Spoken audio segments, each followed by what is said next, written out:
pasti Jawa Barat harus jadi emas juga. Saya masih bersama bakal calon gubernur Jawa Barat dari Partai Nasdem yang juga menjabat Kepala Badan Riset dan Teknologi Kadin, yang juga menulis buku berjudul Kebangkitan Industri Dirgantara Menuju Indonesia Emas 2045, Ilham Akbar Habibie. Mas Ilham, tadi lucu juga kata Pak Surya Paloh ya? Iya, lucu. Nggak, ilmuwan tuh ada nggak perlu yang serem-serem, juga bisa yang energik dan seperti Mas Ilham. Mas, tadi Mas Ilham sudah menjelaskan soal science, engineer, tapi kan pada dasarnya Mas Ilham itu besar dari dunia exact. Iya. Ya, ilmu pasti. Iya. Sementara sekarang mau masuk ke dalam dunia politik yang serba tidak pasti. Besok kawan bisa jadi lawan, hari ini tahu bisa besok tempe. Bagaimana orang yang dididik yang berilmu pasti bisa fit in dengan politik? Iya. Saya kira pertama, tidak benar kalau kita katakan politik itu semuanya acak. Ada juga teori-teori ya memang tidak seperti teori dari Einstein atau dari Newton yang matematik itu tidak. Tapi tetap saja ada pengertian apa yang harus kita lakukan di situasi seperti tertentu, ada apa yang tidak. Bagaimana kita melakukan hal-halnya, bagaimana tidak, itu semuanya ada pengertian ya. Mungkin disebut sebagai teori terlalu muluk-muluk ya, tapi ada pengertian, ada pengalaman. Jadi untuk kita mengerti itu, ya nggak bisa bersekolah, itu harus menjadi pelaku gitu ya. Itu bukan sesuatu hal yang kita belajar dari orang lain, tidak dengar, kita lakukan copy paste itu, tapi kita harus mempunyai pengalaman sendiri. Ya. Jadi, misalnya katakan dalam membuat pesawat misalnya. Ya, as an engineer gitu. Itu juga tidak semuanya teoritis, ada juga hal-hal yang kita harus coba ya. Maka itu kalau kita ngomong pesawat, ada dalam ilmu selalu ada yang namanya teori, adanya yang empiri. Jadi adanya pengalaman yang kemudian menjadi teori gitu ya. Atau teori yang melahirkan adanya pengalaman karena belum ada pengalaman. Dua-duanya ada dalam ilmu. Jadi tidak semua ilmu pengetahuan itu teori saja. Nah, itu saya kira juga terjadi di politik. Ada teori yang benar-benar di buku, ada praktek yang menjadi pengetahuan kita secara empiris dari pengalaman. Tapi dalam politik itu bisa segala sesuatu yang dipersiapkan, last minute diumumkan, itu bisa nggak jadi. Ya itu benar. Tapi itu banyak ketidakpastian lainnya yang kita lihat juga ya. Dan kadang-kadang itu bukan karena nggak ada teori, kita belum mengerti teorinya kali ya. Jadi dalam Mas Ilham menarik nih. Jadi dalam engineer sendiri, dalam teori engineering itu sebenarnya bisa juga menjadi pijakan melihat politik karena ada pattern yang bisa dipelajari. Itu kan yang Anda ingin katakan? Saya kira pattern atau pola itu jelas ada ya. Yang ini bisa, yang ini tidak bisa, yang ini cocok dengan ini, yang tidak cocok. Memang bisa saja dengan adanya perubahan situasi dan kondisi, tiba-tiba yang tadinya sama sekali tidak cocok, tiba-tiba cocok. Dan itu mungkin ada hal yang lain, misalnya ada kepentingan bersama yang suatu ketika tidak lagi, jadi dia pisah lagi.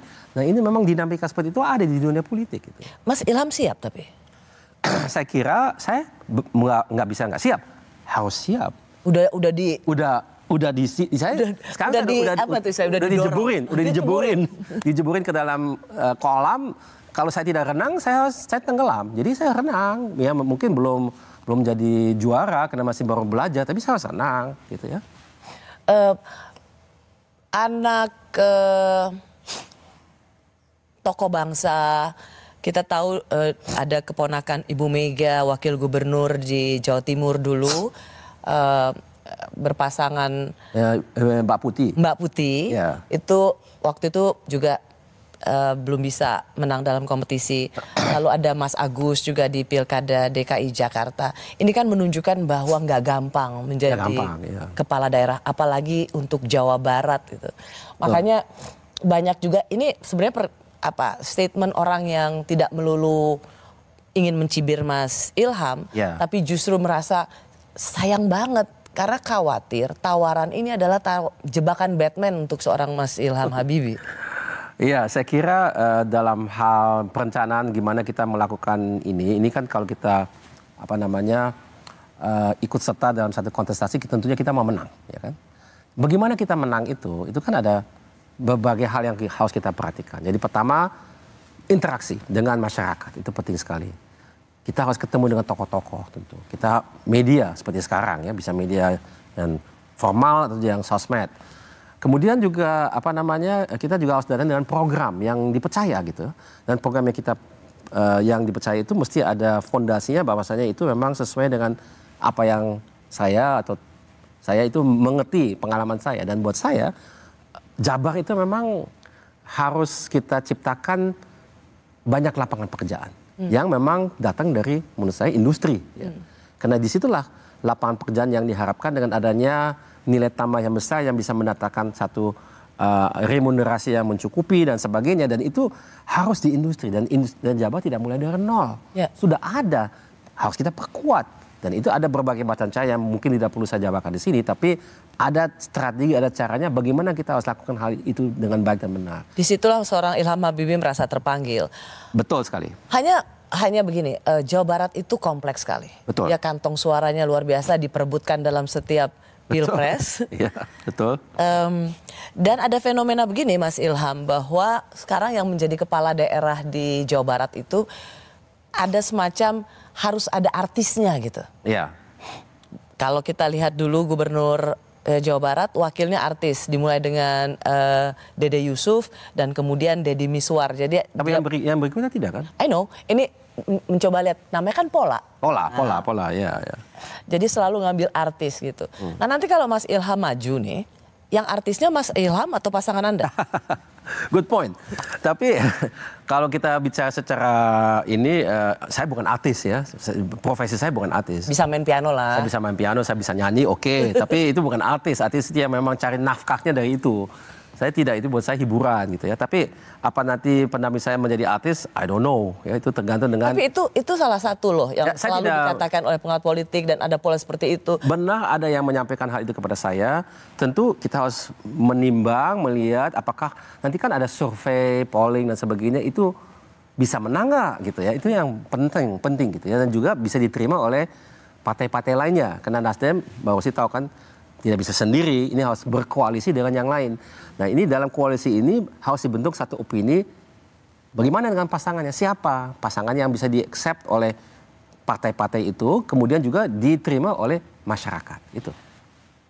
Konsekuensi berkoalisi adalah mendapatkan pasangan yang meningkatkan elektabilitas. Iya. Itu fakta. Fakta. Tapi ini punya harga yang harus dibayar. Kalau saya selalu mengatakan bahwa ini semacam demi menang, tapi ini kawin paksa. Karena banyak dalam perjalanan incumbent, wakilnya pasti berganti. Karena ya mereka tidak disatukan karena chemistry dan purposes yang sama. Tetapi hanya untuk saling melengkapi dan meningkatkan elektabilitas. Ini sesuatu yang Mas Ilham bisa terima karena bagaimanapun juga Anda akan digandengkan dengan seorang yang belum tentu punya satu visi, tapi hanya untuk target menang. Ya, saya kira saya tidak bisa mengawali prosesnya dengan satu pernyataan di sini. Karena alangkah baiknya memang cocok, chemistry-nya sama.